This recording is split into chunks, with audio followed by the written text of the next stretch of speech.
Olá pessoal, hoje eu vou falar de uma dúvida aqui que não é incomum. Um investigado é obrigado a comparecer para ser ouvido no inquérito policial militar? Nós sabemos que o Supremo Tribunal Federal já enfrentou esse assunto em relação ao processo penal comum, fez uma interpretação do artigo 260 para impossibilitar que o investigado seja conduzido coercitivamente para ser ouvido no inquérito ou até mesmo que o acusado seja conduzido para ser ouvido nas audiências de instrução em criminal, uma vez que isso fere o seu direito de não produzir prova contra si mesmo. Até porque é óbvio que se uma pessoa é investigada ou acusada e vai ser ouvida, depende de um comportamento ativo dessa pessoa. E tudo que depende de um comportamento ativo, ou seja, a pessoa fornecer ali informações, a pessoa fornecer ali a sua impressão digital, a pessoa fornecer qualquer elemento, né, que demande uma atitude dela, uma atitude positiva dela, ela não pode ser obrigada. É óbvio que se a pessoa tem que falar, o comportamento é ativo, razão pela qual fere o seu direito à não auto-incriminação. Beleza? Então, não é cabível a condução coercitiva de um investigado para ser ouvido no inquérito policial comum e de um acusado para ser ouvido numa audiência de instrução criminal de um crime comum, tá? Mas e nos crimes militares, professor? Aplica-se o mesmo entendimento? A resposta é sim, a mesma regra. Primeira lógica, né, de se aplicar ao processo penal militar e às investigações criminais decorrentes de crimes militares. A interpretação decorre da Constituição e da Convenção Americana de Direitos Humanos.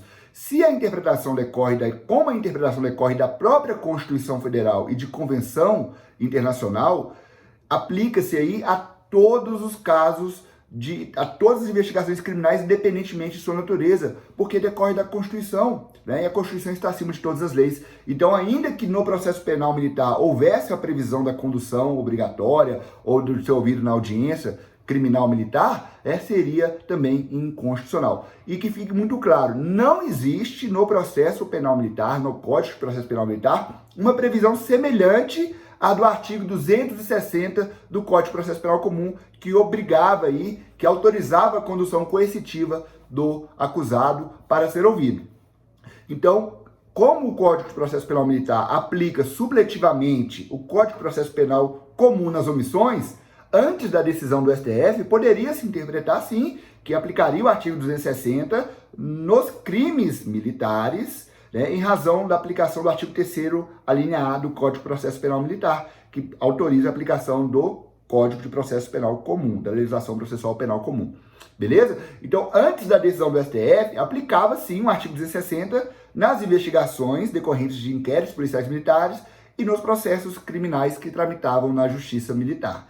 Contudo, a decisão do STF, ao excluir a possibilidade de condução coercitiva prevista no artigo 260, automaticamente implicou em todas as investigações conduzidas aí pelas instituições militares em inquérito policial militar, bem como nos processos criminais que tramitam na Justiça Militar. Então, respondendo de forma bem objetiva após essa breve explicação, não é possível conduzir coercitivamente investigados ou acusados para serem ouvidos. É um direito da defesa, é um direito que a pessoa tem de não produzir prova contra si mesmo, inclusive se a autoridade determinar a condução coercitiva nesses casos, a depender da situação, poderá configurar o crime de abuso de autoridade. Beleza? Então, inquérito policial militar, audiência criminal na Justiça Militar, não é possível a condução coercitiva. Muitas vezes, né, por uma questão de hierarquia e disciplina, pode ser que o encarregado do inquérito, que é um oficial da instituição militar, hipoteticamente, por exemplo, um major, um capitão, um tenente, ele está ali investigando ali, às vezes um soldado, um cabo ou sargento, ou até mesmo um major, um tenente-coronel, um coronel, investigando um tenente, um capitão, né, e ele simplesmente é intimado para comparecer e não se faz presente. O que fazer nesse caso? Nada. Absolutamente nada.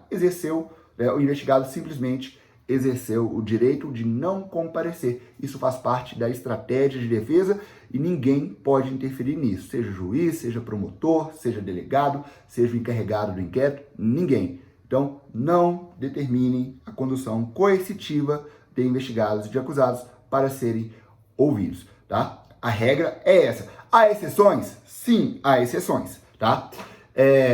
Primeira exceção, no caso de condução coercitiva de um investigado? Se não há ali há dúvidas, né? Ou se não há identificação civil daquele investigado. Né? A autoridade policial, judiciária comum ou a autoridade policial, né, seja comum ou militar, ela poderá, nessa situação, realizar a condução coercitiva até identificar a pessoa. Mas se tratando de crimes militares, né, sobretudo nas instituições militares estaduais, que quem pratica o crime militar ali é o militar estadual, a instituição já tem os seus dados. Então seria uma hipótese que seria, num primeiro momento, descartada. Né? A instituição militar ela sabe quem são os militares, tem os dados de todos os militares, então dificilmente isso se aplicaria aí nas investigações de crimes militares pelas instituições militares estaduais.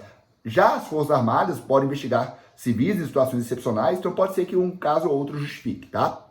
Segunda situação, o interrogatório, né, ele é dividido em duas partes. A primeira parte, a pessoa ela fala de si, fala da sua vida, do seu modo de vida, do seu trabalho, da sua família, né, passa dados ali que não tem relação com os fatos. Em relação a essa parte, a pessoa é obrigada a refalar, né, a sua qualificação, seus dados são obrigados a serem fornecidos aí pela autoridade que perguntar, seja policial, seja juiz, tá? E inclusive configura contravenção penal aí, negar informações, tá? Mas, veja bem, em se tratando de investigação por crimes militares, pelo fato do militar já possuir anteriormente um vínculo com a instituição possui seus dados, a instituição sabe onde o militar mora, a instituição sabe qual que é o conceito do militar, a instituição sabe se o militar tem filhos, a instituição sabe quem são as pessoas do convívio do militar. Então, todas essas informações certamente estarão documentadas nos autos. Então, não há necessidade,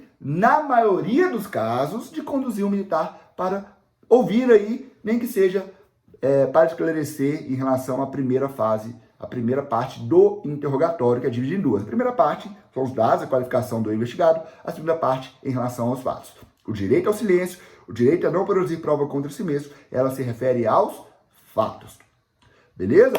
Então é isso aí, é uma dúvida comum. Né? A minha orientação enquanto professor, tá, é não conduzir coercitivamente os militares para serem ouvidos em inquérito policial militar, muito menos, igualmente, nas audiências criminais, tá? Beleza? Um grande abraço e até a próxima. Valeu! Não posso me esquecer, por favor, se você gostou, se você está acompanhando os vídeos aqui que eu tenho produzido constantemente, dá uma curtida e encaminhe para as outras pessoas, né? Isso vai me ajudar, vai me estimular, tá? E esse vídeo vai atingir mais pessoas, tá? Beleza?